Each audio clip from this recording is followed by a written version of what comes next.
to round off our 5-game Saturday with 4 to come on Sunday and a big one on Monday too. It all began with confirmation of Norwich City's relegation and a big win for West Ham at Carrow Road, and a big day for Mikel Antonio. Watford came from behind, 2 penalties from Troy Deeney. Huge win for them at Vicarage Road against Newcastle. Liverpool dropping points. Burnley hit the bar late on as well. 1-1 at Anfield between the champions and Sean Dyche's team. And Chelsea beaten comfortably 3-0 by Sheffield United, who go into the top 6, and 5 of the best for Manchester City at the Amex. So, Manchester City, as I say, comfortably in second place, but then the subplot is very, very interesting. Chelsea 60, Leicester 59, Manchester United 58. A reminder, Leicester at Bournemouth tomorrow, Manchester United at home to Southampton Monday. If both Leicester and Manchester United win, Chelsea are out of the top 4 for the first time since mid-October, and their top 4 destiny isn't in their own hands. Sheffield United up to 6th above Wolves. Arsenal, of course, play Spurs tomorrow in the North London derby. As I say, that 4-0 defeat, confirmation of the 5th relegation from the Premier League tomorrow in the North London derby. As I say, that 4-0 defeat, confirmation of the 5th relegation from the Premier League for Norwich City. Huge wins for West Ham and Watford to take them both onto 34 points and just increase the challenge for Bournemouth and Villa to stay in the top flight this season. Raheem, another comprehensive win this week, but this one away from home as well. Just how satisfying a night's this been for you personally and the team? Yeah, disappointed last weekend with the loss away to Southampton. We created chances, but I didn't think we finished them, and they were brilliant, and it was great to bounce back for another away win. Looking at the way you played tonight, was that Southampton 90 minutes still very much in your mind? One's got the sense that it might be. Yeah, I think the problem we've had this season is, we created a lot of chances, and last season and the season before we had finished them and bury games early on. But this season we haven't had that slight bit of luck, but we're growing and we're doing the things right, and that's all we need to do is continue making chances, and we can't complain. Well, you certainly made and took chances tonight. That's 3 for you. Takes you on to 27 all competitions, which is your best ever in a season. How important you made and took chances tonight? That's 3 for you. Takes you on to 27 all competitions, which is your best ever in a season. How important is something like that to you? Yeah, so the most important thing for me is trying to have these valuable goals to add to the team. But at the end of the day, it's to try and win the FA Cup final and try to win the Champions League as well. Otherwise these goals don't really mean anything. I need to try and make these goals count. Well, it was a great first goal. Tell us a little bit more about the third one. Yeah, I tried to flick over his head, and I see the keeper come out, and I've headed it in. So it counts as 2 headers, doesn't it? Thank you. You got one eye on the race for the Golden Boot now?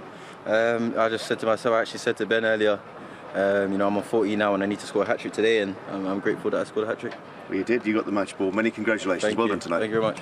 Good win. Thanks for him. Brilliant break. Well done. There he is with the match ball. As I say, his 5th for Manchester City. Good evening for him, and he set City on their way and set the tone very early, didn't he? He did indeed. Again, we spoke about Raheem Sterling at half-time and about what he now gives this team, and he's got output now in his game. So, again, a very strong performance for him. And I like the way that, in that sort of game, which was almost like a practice match in the end for the City guys, like a training session, really, he's still got an appetite to want to go and get goals. Like that third one was incredible. But yeah, he got it all up and running, and from that moment onwards, really, it was pretty straightforward. Yeah, the first one you pointed out he perhaps wouldn't have scored a couple of seasons ago. No, but you're right. This is almost a training ground goal, Steve. Get it there, come inside, and just guide it around the defender. Keep it on the deck. Goalkeeper won't get to it. Be too fast. He doesn't try and smash at it. Before he used to snatch at things, but that's from the training ground there. The spaces, Brighton try and play football, so they're a bit open. Just come inside, 1 and 2 touch, set your feet, bang. It's a great goal, and that is the big difference between Raheem Sterling. Before he would have maybe over dribbled that, but his numbers are improving all the time. Raheem's improving all the time. Another one here, really, training ground goal, I think, out-swinging corner. And 2 guys making that diagonal run. Rodri gets there first. If you don't deny that first contact, you can always be in trouble. This can happen. And I think Bernardo's on his heels, and Gabriel Jesus does great there, Owen. Yeah, he's sharp. absolutely love. Can always be in trouble. This can happen, and I think Bernardo's on his heels, and Gabriel Jesus does great there, Owen. Yeah, he's sharp. I absolutely love his game. He's just, he's got Sergio Aguero just in front of him, but so it's hard for him to get those minutes that he needs. But I mean, when they get the quantity of chances that City creates, is scary. Riyad Mahrez is in magnificent form, and that ball there is crazy. Honestly, he's chipping it over defenders that are, 6'4", 6'5", and it literally just falls on Raheem's head. Everything is perfect. De Bruyne's weight of pass. Mahrez picks it out. I mean, it's just... Good luck trying to stop that. Yeah, see, Brighton are trying to stay narrow. Bernardo there's afraid to get out to Mahrez. He wants to stay narrow and try and stay compact. And then you give good players room, and they can just, as Owen says, they can just drop it on a plate. And Raheem Sterling says, thank you very much. I love this one. This is a training ground one, by the way. You don't see training ground throws that lead to goals often. But I think they've been working on that, City. And again, Jesus, that's what he does better than Sergio Aguero. He presses the ball. And that's why Pep loves him. Makes something of nothing. Look at that little set, boom, untouched from a throw. Eddie Ryan makes a bit of a mess of it. Look at Jesus, makes something of nothing, and they get another goal. And that's the thing. They just keep pushing, even though they're way ahead. They're just so hungry to score.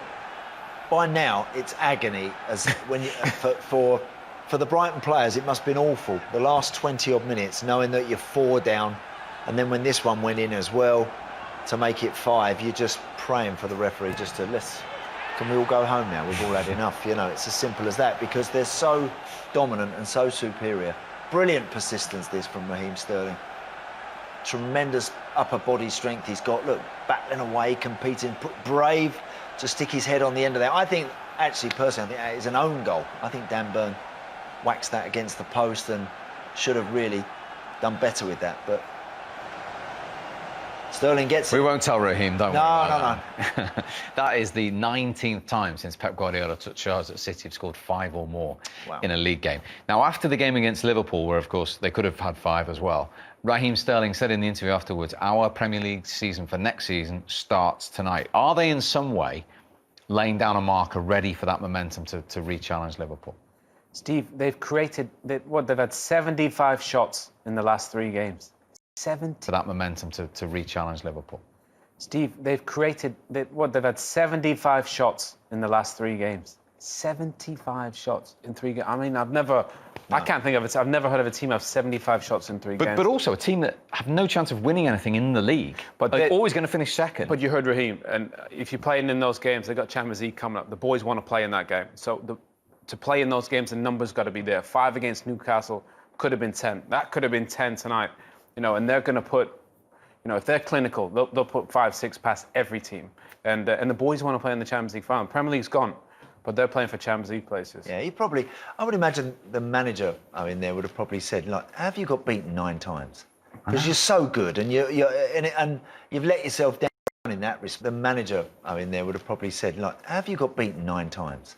Because you're so good, and you've let yourself down in that respect. I mean, look, let's not forget how brilliant Liverpool have been. But when you watch Man City play, and how on earth have they been beaten by Norwich? I know we've got to go back a good few months, and teams like that this season, it's just unthinkable, really, that they should lose 9 times, because they are that good. I said at the start of the show, I think a Guardiola team offers you the biggest challenges, really, that they should lose 9 times, because they are that good. I said at the start of the show, I think a Guardiola team offers you the biggest challenge as an opposing manager. I really do, and I still believe that. I still think you have to think more about what he's doing with his team than when you come up against Liverpool. Liverpool are brilliant at what they do, and they just do it so ruthlessly. But I think this City team can hurt you from so many different ways and so many different angles that it's trying to find a way beyond them and past them is very, very difficult, I should imagine. And funny enough, I spoke to him this week, Pep Guardiola. You can see he's hurting, and he used the word hurt, because he's never been in this situation, has he, as a manager at any of his clubs? No, never, ever. Never been, they've been blown away by Liverpool. But I think if he knows at the top of the pitch, that's all sorted. All that is fine. He just probably needs 2 pieces. He needs a left-back and he needs a right-footed centre-back to go, and the rest of the team is ready to go. You think about what Liverpool did with Alisson and Van Dijk, and they look almost unbeatable. City are there. That front is better than anyone's. The midfield is there. A right-footed centre-back. Laporte's the best second best centre-back in the Premier League. You've got Van Dijk and then there's Laporte. So he needs a left-back. I don't think he really trusts Mendy. Zinchenko, he's tried. He's played well, but they need more. So get a centre-back, get a left-back, and, you know, that gap won't be, 20 points. It just won't. It was funny when I asked him, actually, how big a gap he's got to get to Liverpool. He said, listen, I think there's 5 or 6 teams that can challenge for the Premier League next season. Yeah, there's not... Yeah, and I think he's always very respectful and very courteous of other managers and other teams. I would have to beg to differ with him there. I think his team are other managers and other teams. I would have to beg to differ with him there. I think his team are the only ones I could see right now that could go beyond Liverpool next season and beat them. I think the others are getting closer. United are on a good roll at the moment and a good run. Are Chelsea ready to topple Liverpool or City? No, I don't think so. I think right now Guardiola's team are the only team I could see, Owen, that have got enough to change things around next time. Yeah, and the only difference is, I think Klopp's teams, they press so well because City play so much and they're always trying to play out. Klopp's press is just in that front three, that's all relentless. So they pick them off and they.